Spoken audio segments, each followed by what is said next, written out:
Club में सभी लोग एंजॉय कर रहे थे, डांस कर रहे थे, जिसमें से एक जियांगसी भी थी। अब जियांगसी का जो बॉयफ्रेंड था वो भी इसी क्लब में था, लेन, जो अपने एक लवर के साथ था। उसकी लवर यूना बोलती है, देखो मैं तो तुम्हें बहुत लाइक करती हूँ, लेकिन तुम तो ऑलरेडी डेटिंग कर रहे हो ना जियांगसी से, तो हम दोनों का रिलेशन तो ये ठीक नहीं लग रहा है मुझे। लेन बोलता है, ओफो बेबी डॉल, मैं तुम्हें कह रहा हूँ ना, जियांगसी को मैं बिल्कुल लाइक नहीं करता, पर उसका फैमिली स्टेटस ही तो इतना बड़ा है जिसके थ्रू मुझे उसको लाइक करना पड़ रहा है। अब मैं उसे ब्रेकअप कर लूंगा ना। और ये लोग यहाँ चुम्मा चाटी करने लगे थे। ये नजारा जियांगसी ने देख लिया था। उसको इतना गुस्सा आता है कि जो ड्रिंक वो बना रही थी वही ड्रिंक लेन के मुंह पर फेंकती है और बोलती है, मैंने सोचा नहीं था कि कभी तुम ऐसा भी कर सकते हो। लेन कहता है, ये क्या बकवास है।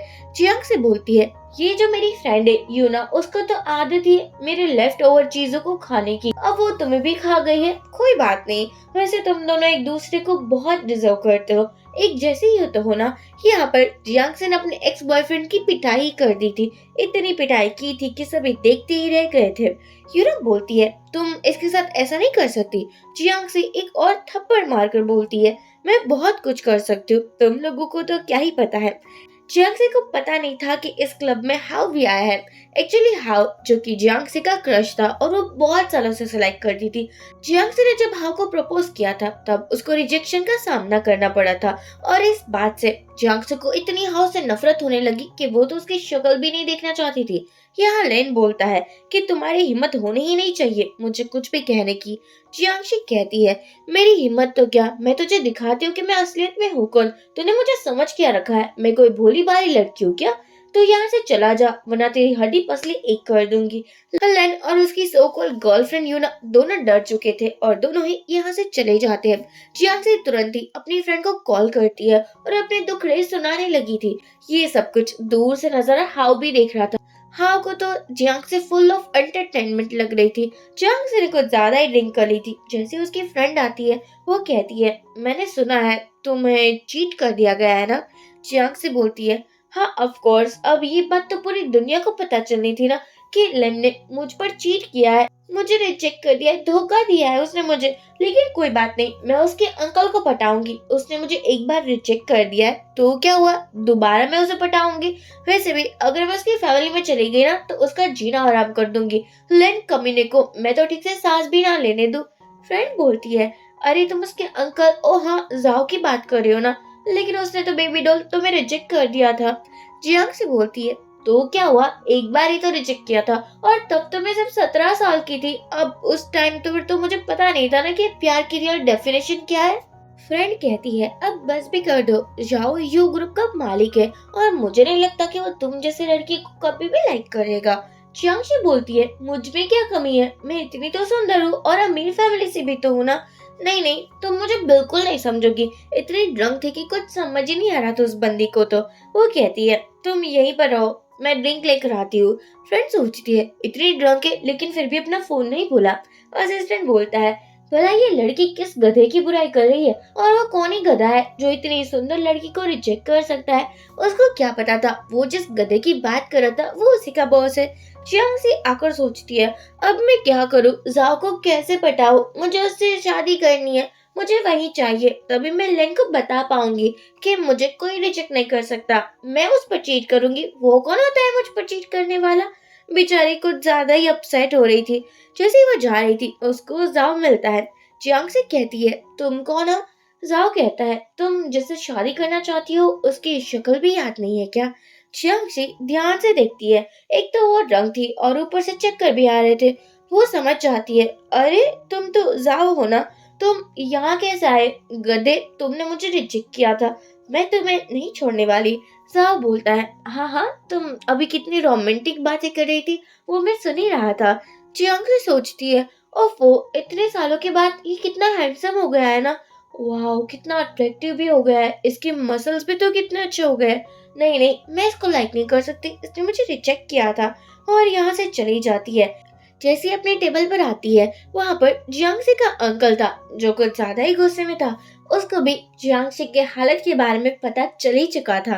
होंग बोलता है कि मैं तुम्हारा अंकल हूँ और मैं तुम्हें स्पेशली यहाँ लेने के लिए आया हूँ। तुमने इतना ड्रिंक की क्यों थी? अगर लेन ने रिजेक्ट कर दिया तो रिजेक्ट हो जाती ना, वैसे भी उस लड़के में कोई ऐसी खास चीज नहीं थी कि वो हमारे घर का दामाद बन पाए। जियांग से बोलती है, हाँ अंकल आप सही कह रहे हो, वो एक नंबर का गधा था, कुत्ता कमीना था। मैं तो उसके साथ कोई रिलेशन नहीं रखना चाहती, अब उसकी शक्ल भी ना देखूं।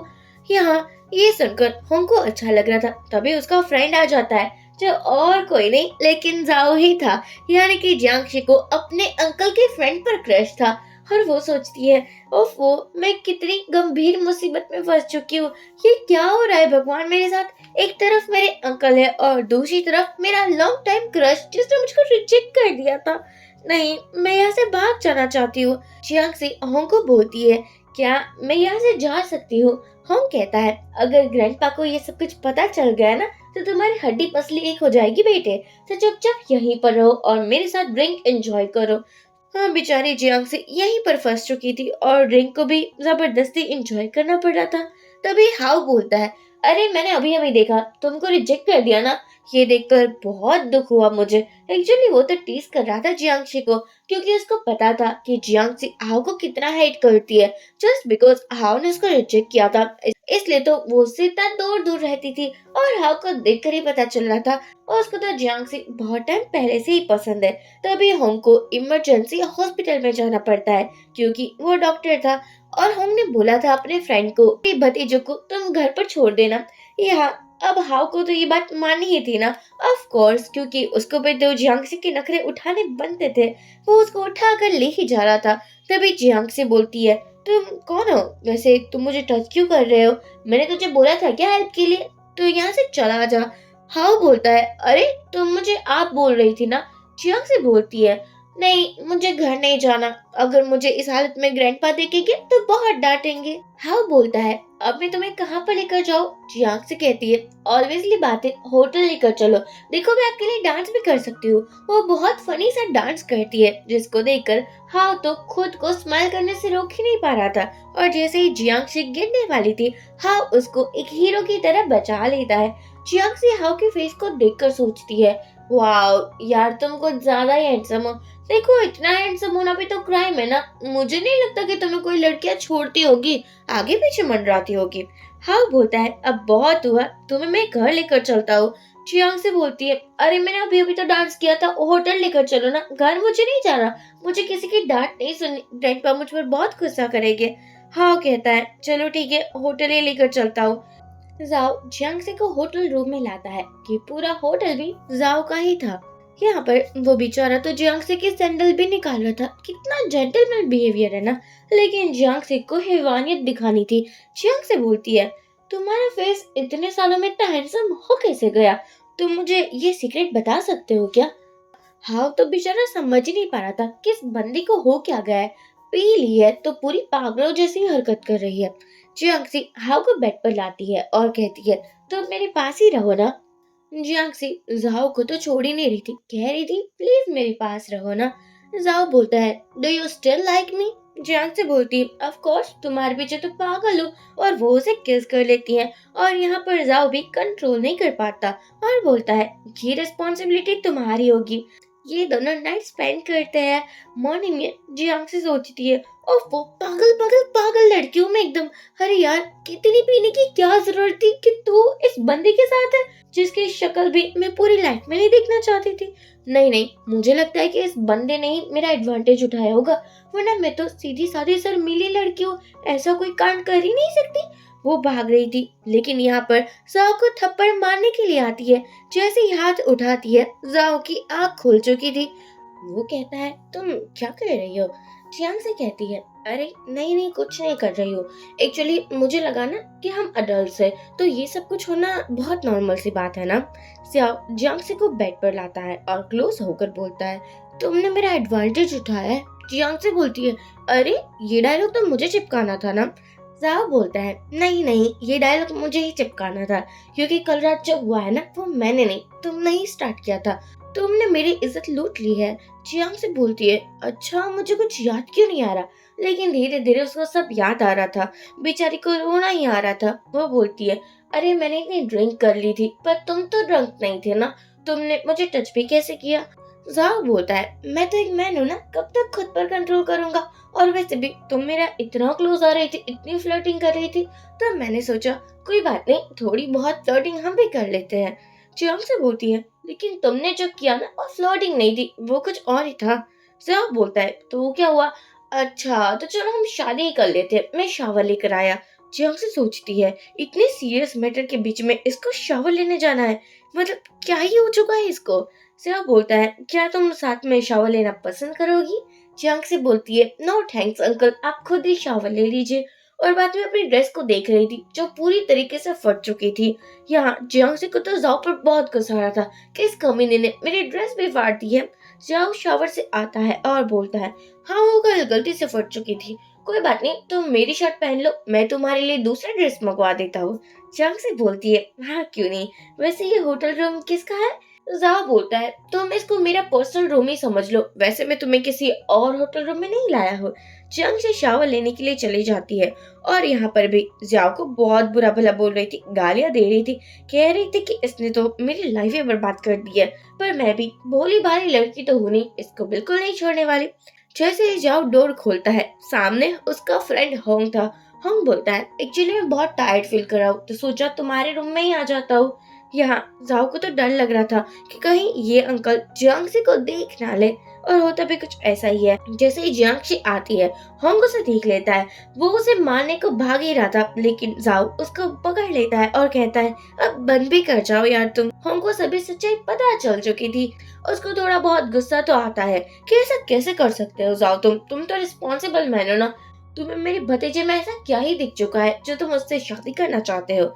जाओ बोलता है, नहीं मैं उसको लाइक करता हूँ। यहाँ जियांग से सोचती है, कितना अच्छे से झूठ बोल लेता है ये, लाइक मुझे रिजेक्ट करने के बाद ये कैसे कह सकता है।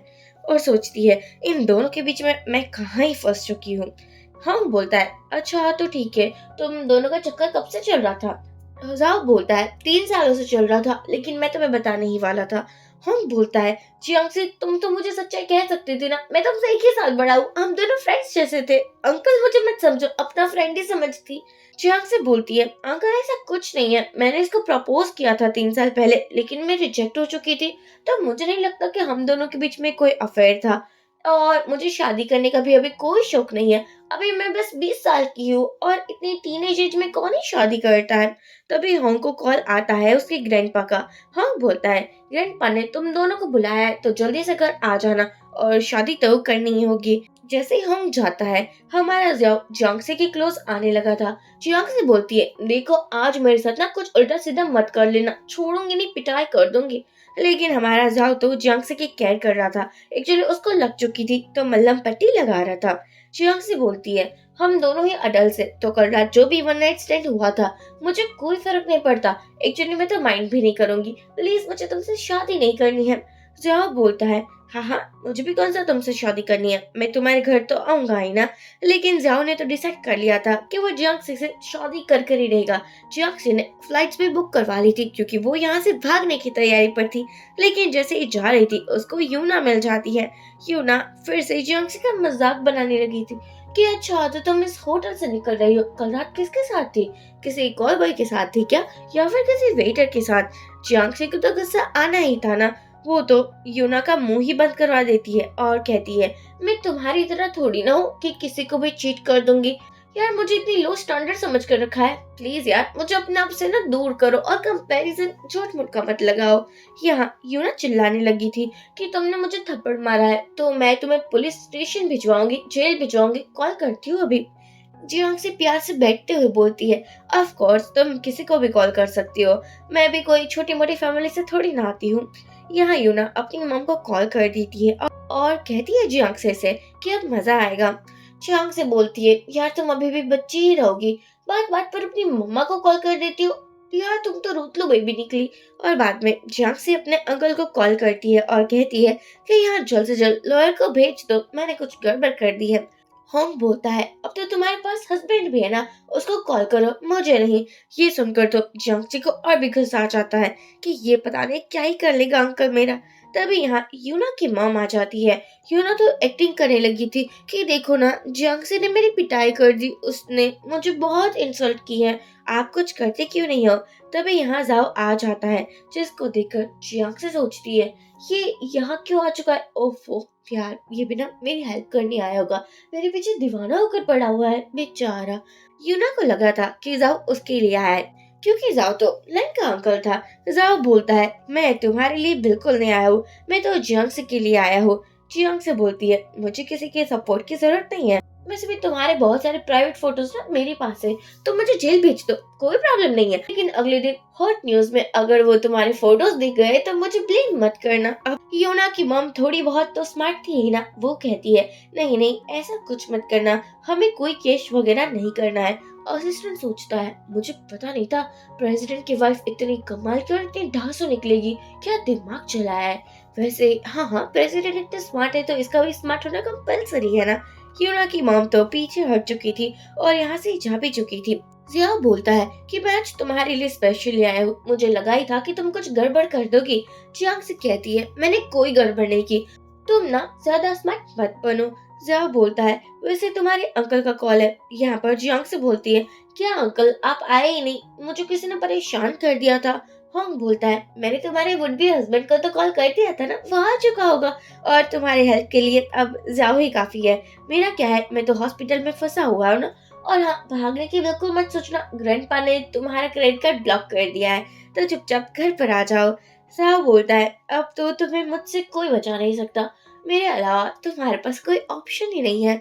जियांग से सोचती है और वो इस गधे का शक्ल नहीं देखना था और पता नहीं अब इसको बॉयफ्रेंड बनना पड़ रहा है। जियांग से सोचती है हाँ हाँ, यहाँ डील करनी जरूरी है, और वो बोलती है क्यों ना तुम मेरे बॉयफ्रेंड बन जाओ, एक्चुअली फेक बॉयफ्रेंड। तुम ग्रैंडपा के सामने एक्टिंग करना कि हम दोनों रिलेशनशिप में हैं, तो सब कुछ ठीक हो जाएगा।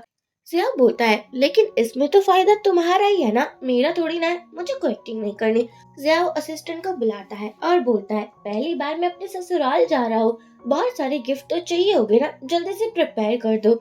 चियांग से सोचती है ससुराल गिफ्ट, ये पता नहीं क्या क्या बकवास कर रहा है। चियांग से बोलती है देखो आप मेरी एज के नहीं हो, आप तो 33 ईयर के हो, और मैं प्यारी सी 20 साल की लड़की हूँ, नाजुक सी और बहुत इनोसेंट सी, सो प्लीज मुझसे शादी का मत सोचना।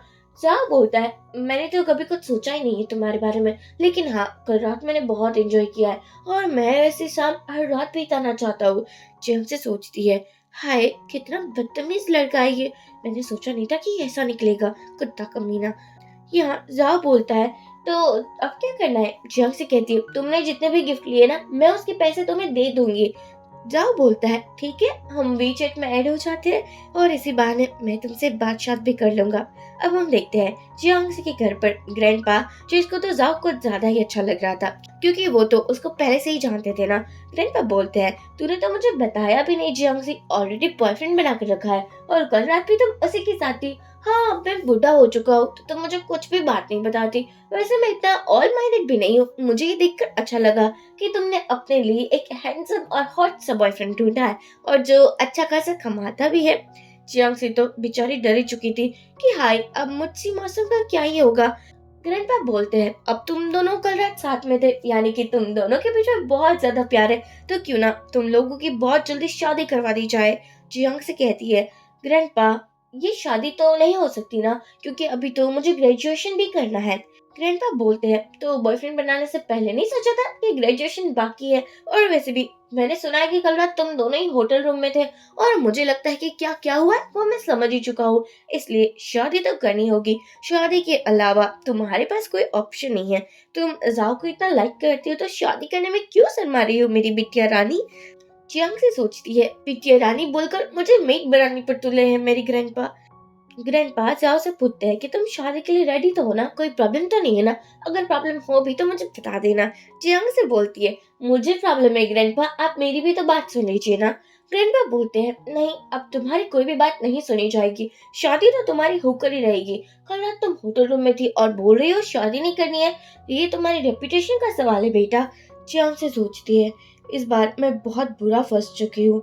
हंग बोलता है वैसे मैंने भी नोटिस नहीं किया कि जियाओ इतने टाइम से हमारे जियांगसी को लाइक करता है, अगर पता होता तो पहले ही शादी करवा देते। क्या हो चुका, अभी स्कूल ही तो कंप्लीट किया ना, कोई बात नहीं, तुमसे शादी करने के बाद तो कौन सा ही काम करेगी।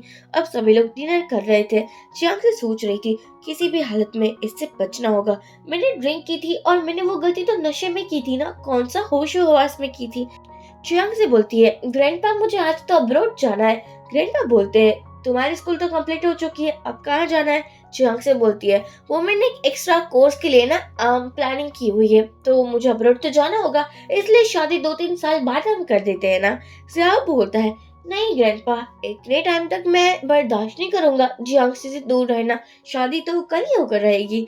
जियांग से सोचती है, ये क्या करने की ट्राई कर रहा है, ऐसे दिखा रहा है कि जैसे मुझसे बहुत प्यार करता है, जबकि मुझे रिजेक्ट कर कर बैठा था। ये क्यों नहीं बताता अपना असली चेहरा सबके सामने। जियाओ जियांगसी का हाथ पकड़ लेता है और बोलता है, अब तो तुम मेरी हो ना, तो आज रात भी हम एक ही रूम पर रहेंगे। यहाँ जियांगसी अपने अंकल के सामने देखती है और सोचती है, अंकल प्लीज अब आप ही कुछ कर सकते हो।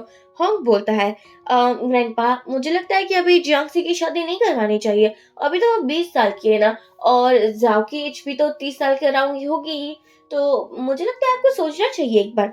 ग्रैंडपा बोलते, तो क्या हुआ, जाओ 10 ही साल तो बड़ा है और इतना तो बड़ा होने में कोई खराबी नहीं है, शादी तो कल ही होकर रहेगी। अब तो होंग जियांगसी को देखता है और बोलता है, अरे मेरी प्यारी भतीजी, मैं तुम्हारे लिए कुछ नहीं कर सकता, जो भी करना है वो अब तुम अपने आप से ही कर लो, मुझे माफ कर दो। यहाँ जियांगसी को तो रोना ही आ रहा था कि मेरे साथ क्या ही हो रहा है, किस जन्म में मैं फंस चुकी हूँ।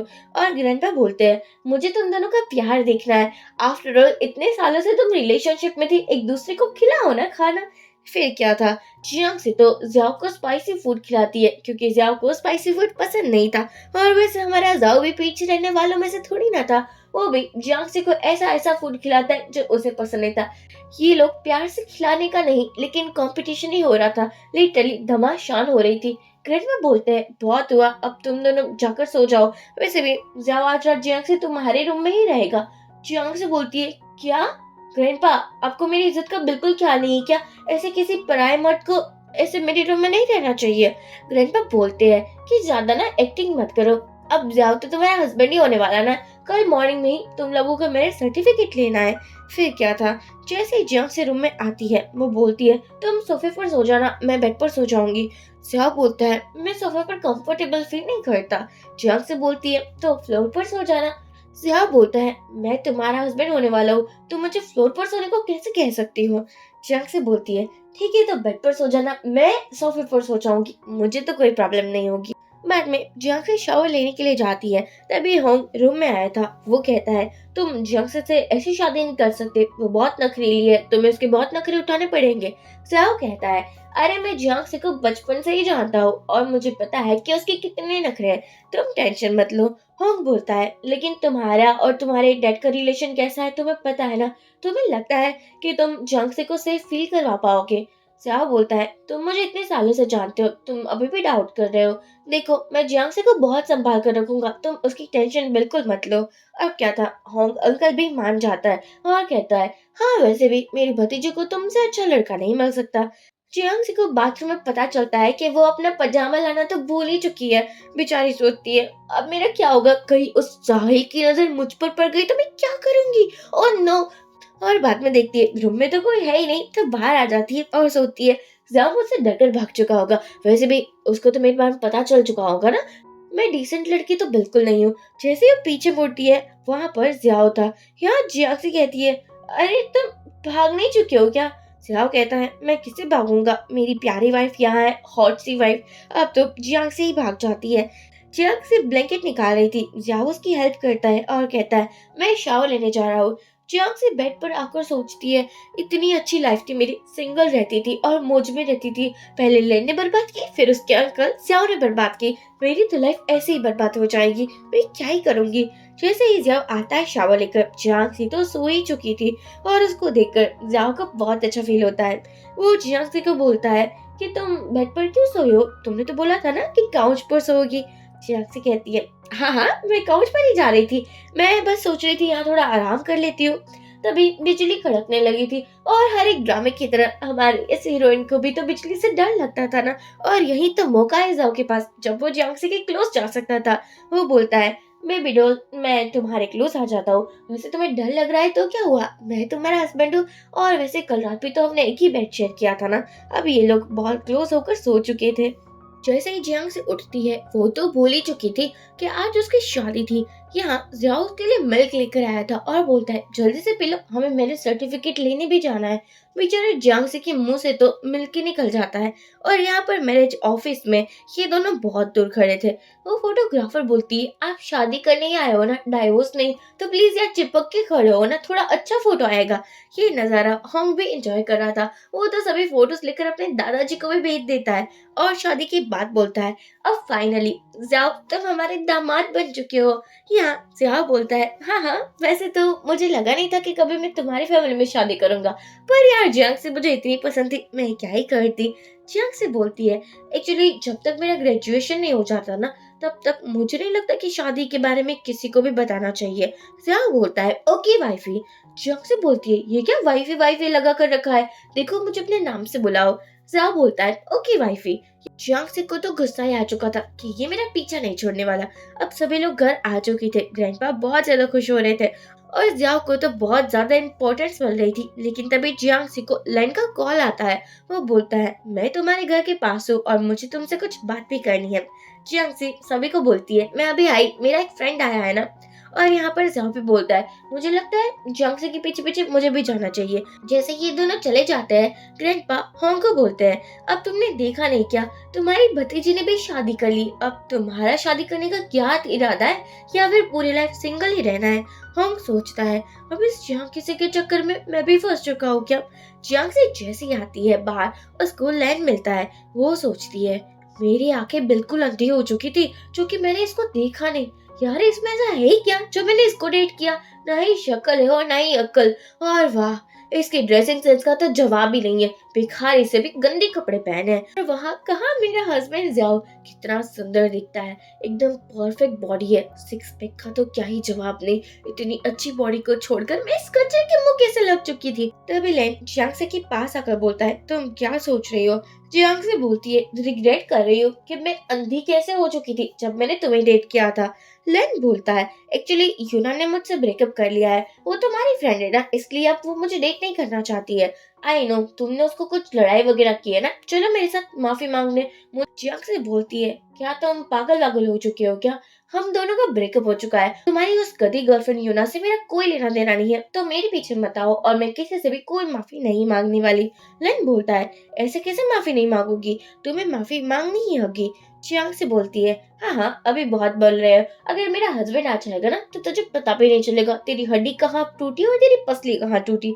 तभी लैन जियांग को धक्का देता है और जाओ ने उसको बचा लिया था। जैसे ही वो जियाओ को देखता है वो तो बहुत रिक्वेस्ट करने लगा था कि अरे नहीं नहीं अंकल आप गलत समझ रहे हो, मैंने किसी लड़की को हट नहीं किया है।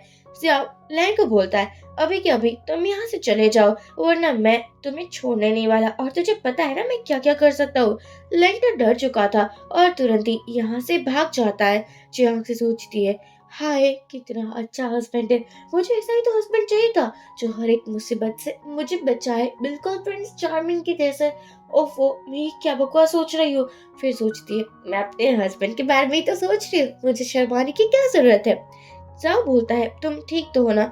जियांग से कहती है हाँ हाँ मैं बिल्कुल ठीक हूँ, तुम्हें मेरी टेंशन लेने की कोई जरूरत नहीं है, और मैं तुम्हें बता दे रही हूँ ग्रैंडपा के सामने हमें अच्छे कपल होने की एक्टिंग करनी पड़ेगी, वरना ये शादी कोई फेक शादी या कॉन्ट्रैक्ट मैरिज से कम नहीं है, तुम ड्रामा ही समझ लो इसको। जाओ को गुस्सा आ जाता है, वो जा रहा था। जियांग से बोलती है क्या हो चुका है तुम्हें। जाओ कहता है अगर तुम मुझे लाइक नहीं करती थी तो 3 साल पहले प्रपोज क्यों किया। तभी यहाँ होंग आ जाता है और बोलता है अच्छा तुम दोनों बहुत ज्यादा लवी डवी लग रहे हो, लेकिन मुझे अभी हॉस्पिटल जाना होगा तो प्लीज माइंड मत करना। यहाँ पर जाओ तो जियांग को किस ही कर लेता है और बोलता है मैं कोई एक्टिंग नहीं करने वाला, आज से तुम मुझसे बिलोंग करती हो और तुम सिर्फ मेरी हो, ये बात याद रखना।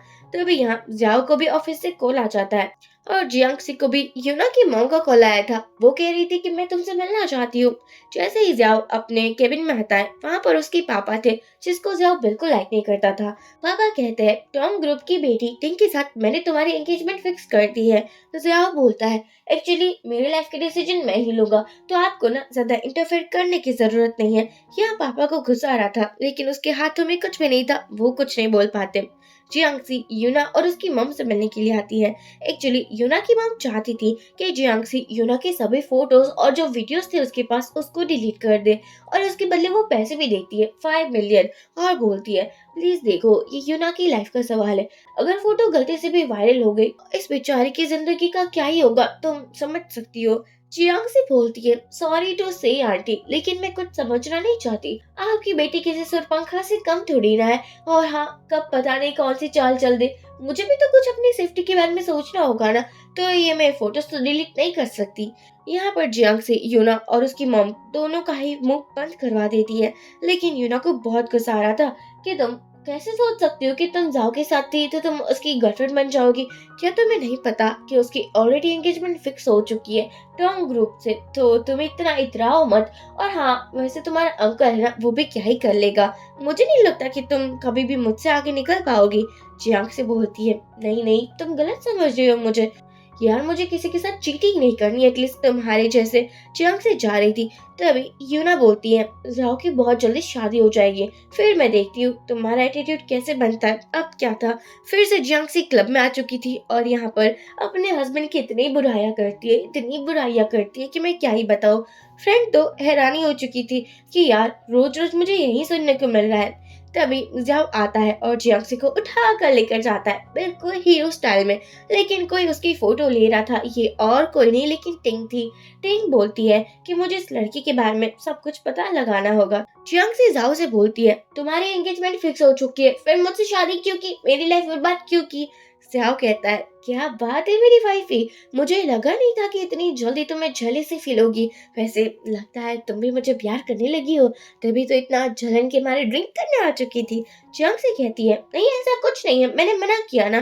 जियांग को किस कर लेता है और बोलता है, नहीं नहीं, कोई प्रॉब्लम नहीं है, वैसे ये जलन भी मुझे पसंद आई है। जियांग से सोचती है, अरे यार, तुम्हें समझ नहीं आ रहा क्या, मैं एक बोल रही हूँ ना, कोई जलन नहीं हो रही है मुझे। सियाओ बोलता है, अरे वाइफी, तुम्हें क्या ही लगता है मैंने तुमसे शादी क्यों की होगी, क्योंकि मैं तुम्हें बहुत लाइक करता हूँ और अब से तुम मुझसे बिलोंग करती हो तो तुम मेरे से दूर नहीं हो सकती। और मुझ पर ट्रस्ट करो, मैं तुम्हारे अलावा किसी और का हो ही नहीं सकता। ये सुनकर जियांग से बड़ा अच्छा लगता है। वो कहती है, तो फिर वो एंगेजमेंट की बात। जिया बोलता है, सभी फेक अफवाह है और मैं तुम्हारे अलावा किसी और लड़की के सामने तक नहीं दिखता हूँ, प्लीज मुझ पर यकीन करो। टिंग भी यहाँ थी और सभी नजारे देख रही थी। कार में आकर जियाओ सीट बेल्ट लगा रहा था। जियाओ से सोचती है, क्या ये मुझे पटाने की ट्राई कर रहा है, अगर कर भी रहा तो मेरा हस्बैंड ही ना, कौन सी बड़ी बात है, और किस कर लेती है। अब ये तो टिंग को देखकर जलन तो होगी ही ना। अब कुछ टाइम बाद जियांग से और उसकी फ्रेंड एक फिल्म के लिए मीटिंग में आए थे, जहाँ पर जो बंदा था उसका इरादा बिल्कुल साफ नहीं था। ऑब्वियसली बात थी, ये सभी प्लान टिंग का ही था, तो इरादे कैसे ही साफ होने थे। वो तो ड्रिंक करने को भी बोलता है, लेकिन फ्रेंड जियांग से को रोक देती है, क्योंकि उसे पता था कि अगर जियांग से गुस्सा करेगी तो सब कुछ बिगड़ जाएगा। पर यहाँ पर जियांग से को गुस्सा आना ही था ना। वो कहती है, मुझे आपके साथ कोई फिल्म नहीं करनी है। वो बंदा गुस्से में बोलता है, तुम मुझे रिजेक्ट कर रहे हो, तुम्हें पता है मैं कितना बड़ा डायरेक्टर हूँ और मेरी मूवी हर बार हिट जाती है। जियांग से बोलती है, लेकिन आपकी शक्ल को देखकर लगता है कि आप एक नंबर के थर्ड के बुड्ढे हो और मुझे आपके साथ कोई डील नहीं करनी। टिंग बोलती है, तुम अपने सीनियर्स के साथ ऐसे कैसे बात कर सकती हो, तुम्हें अगर इस इंडस्ट्री में रहना है तो अच्छे से बात करनी होगी ना। जियांग से बोलती है, आप मेरी फिक्र ना करें तो ही अच्छा होगा। वो यहाँ सबकी पिटाई कर रही थी, लेकिन तभी यहाँ जाओ भी आ जाता है, जो बोलता है कि जियांग से मेरी कंपनी से बिलोंग करती है, तो आपको उससे अच्छे से बात करनी चाहिए ना डायरेक्टर। अब क्या था, वो मस्की लगाने लगा था। टिंग भी देखती ही रह जाती है कि जियाओ तो जियांग को गोदी में उठाकर जा रहा था। अब हम देखते हैं, एक रूम में आकर जियाओ बोलता है, तुम्हें मूवी करने का मैंने मना किया था ना, और बोला था कि एंटरटेनमेंट इंडस्ट्री से तुम दूर ही रहना। जियांग से बोलती है, लेकिन मुझे हीरोइन बनना है, मुझे बहुत सारी मैगजीन फोटोशूट में आना है, तो प्लीज यार तुम मुझे ऐसे मना थोड़ी ना कर सकते हो। तुम तो मेरे हस्बैंड हो, तुम्हें मेरा साथ देना चाहिए। सियाओ मान जाता है। सियाओ मान जाता है और बाद में जियांग से की मलहम पट्टी भी करता है। एक्चुअली वो कुछ ज्यादा ही कंसर्न फील कर रहा था, क्योंकि एंटरटेनमेंट इंडस्ट्री में क्या होता है ये हम सभी को पता था। यहाँ वो बहुत क्लोज जियांग से क्या जाता है और बोलता है, अगर मैं तुम्हारा सपोर्ट कर रहा हूँ, आज मैंने तुम्हें बचाया भी तो था ना, तो मुझे कुछ प्यारा सा, कुछ स्वीट सा रिवॉर्ड तो मिलना चाहिए ना। जियांग सी जियाओ को चिक किस करती है। जियाओ बोलता है, ये क्या है, ये डिजर्ट नहीं है, मुझे स्पेशल डिजर्ट चाहिए। बाद में वो जियांग को पकड़कर किस कर देता है। जियांग से बोलती है, अभी मुझे रेस्ट करना है। जियाओ जैसे ही बाहर जाने वाला था, उसको अपना असिस्टेंट और जियांग की फ्रेंड मिलती है। असिस्टेंट को उसने बोल दिया था कि वो डायरेक्टर का करियर बर्बाद हो जाना चाहिए। फ्रेंड बोलती है, क्या मैं जियांग से मिल सकती हूँ, अगर आपकी परमिशन हो तो। यहाँ सियाओ बोलता है, हाँ हाँ तुम उसके फ्रेंड हो, मिल लो, कोई बात नहीं। बाद में रूम पर आकर यहाँ फ्रेंड बोलती है, मुझे पता नहीं था कि तुम्हारा हस्बैंड इतना पावरफुल होगा। जियांग से बोलती है, हाँ क्या ही कहना उसका। अगले दिन जियांग से को एक मैगजीन फोटोशूट में जाना था, लेकिन यहाँ पर भी एक प्रॉब्लम थी। जो फोटोग्राफर थी वो टिंग की फ्रेंड थी। फ्रेंड जियांग से कहती है, कोई प्रॉब्लम तो नहीं होगी ना। फ्रेंड कहती है, अरे कुछ प्रॉब्लम नहीं होगी। जैसे ही ये लोग लोकेशन पे पहुंचते हैं, पता चलता है कि जियांग को तो रिप्लेस कर दिया गया है टिंग से। टिंगी इस मैगजीन फोटोशूट का पार्ट बनने वाली है। फ्रेंड और जियांग से दोनों ही लड़ाई करते हैं कि आपको हमें एटलीस्ट इन्फॉर्म तो करना चाहिए था, ये बिल्कुल सही नहीं है। वो फोटोग्राफर बोलती है, लेकिन मुझे नहीं लगता कि तुम अभी इतनी फेमस हो कि हम तुम्हें अपने मैगजीन में लेंगे, बिल्कुल नहीं। अब क्या था, ये तो ना बाहर आ जाते हैं। तभी वो फोटोग्राफर बोलती है, नहीं नहीं मैं आपको हायर करना चाहती हूँ। जियांग से बोलती है, हाँ मेरे हस्बैंड का कॉल जो आया होगा तुम्हारे ऊपर, लेकिन मैं तुमसे अब कोई रिलेशन नहीं रखना चाहती हूँ। जैसे ही जियांग से बैठी हुई थी, टिंग उसके पास आती है और बोलती है, जियाओ की फियांसे मैं हूँ। जियांग से बोलती है कि ये तुम मुझे कह रही हो या अपने आप को। वैसे ये सभी बकवास ना जियाओ के पास जाकर करो। अगर उसने तुमसे एंगेजमेंट कर ली, फिर बोलना कि तुम उसकी फियांसे हो, क्योंकि विदाउट एंगेजमेंट तो तुम उसकी मिस्ट्रेस लगती हो। अब क्या था, टिंग को थोड़ा गुस्सा आ जाता है और वो चली जाती है। यहाँ पर जियांग से अपने अंकल होंग से मिलने आती है। उसको जियाओ के बारे में सब कुछ जानना था। यह अंकल बताते हैं कि जियाओ एक एलिजिमेट बेटा है और उसको कोई भी लाइक नहीं करता। बचपन से लेकर आज तक उसे कोई भी प्यार नहीं मिला। और जियाओ की सैड स्टोरी भी बताते हैं। जियांग सी तुरंत ही जियाओ के पास आती है और वो उसको हक कर कर बोलती है कि मैं तुम्हारे साथ रहूंगी, मैं तुमसे दूर नहीं जाऊंगी। जियाओ बोलता है, देखो कंफर्ट करने के लिए किस तो बनती है। तभी यहाँ टिंग आ चुकी थी। वो बोलती है, तुम ये क्या कर रहे हो, मैं तुम्हारी फियांसे हूं ना। जियाओ बोलता है, यार तुम तो पीछे ही पड़ चुकी हो, मैंने तुम्हें मना तो किया ना कि मैं तुमसे कोई शादी वादी नहीं करना चाहता, निकलो ना अब यहाँ से। जियांग से बोलती है, यार प्लीज हमें डिस्टर्ब मत करो। जैसे ही जियांग से नीचे आती है, वो टिंग और यूना दोनों को साथ में देखती है, जो कि प्लानिंग कर रहे थे जियांग से को हर्ट करने का। अब जियांग से सोचती है, तुम स्मार्ट, तुम मैं ओवर स्मार्ट हूँ, चलो मैं ही ये प्लानिंग को अंजाम दे देती हूँ। वो अपने फ्रेंड को सब कुछ बता देती है। अगले दिन जियांग से अकेली जा रही थी अगले दिन और सोचती है, यार कितना टाइम लगता है मुझे इकलौती मासूम सी लड़की को पकड़ने में। यार तभी किडनैपर आ जाते हैं। जियांग से बोलती है, अरे यार जल्दी करो ना, मेरे पास टाइम नहीं है। अब क्या था, वो जो बंदा था वो टिंग को कॉल करता है। टिंग कहती है कि उसका फेस बिगाड़ दो। जियांग से बोलती है, मेरे हस्बैंड को कॉल करो ना, मुझे उसकी याद आ रही है। वो बंदा बोलता है, यार तुम तो बिल्कुल नहीं डर रही हो। तभी यहाँ पर आ जाता है जियाओ और फाइटिंग वाइटिंग कर कर जियांग को बचा लेता है।